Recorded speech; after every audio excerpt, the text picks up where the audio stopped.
Today we're in the city of Jackson, Mississippi. I'm Justin Hogue, Vice President Business Development and Product Development with LEC, and I've got with me today Charles Smith with Stantec and Todd Burnett from Coastal Process, and we're going to go through the process of how to properly install an IQ2 pressure monitoring endpoint and a temporary installation on a fire hydrant.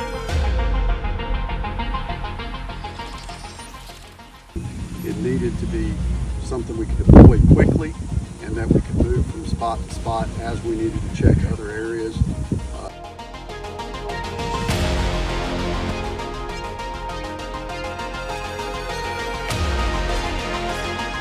LEC offered this solution. We felt like it was a good fit for us.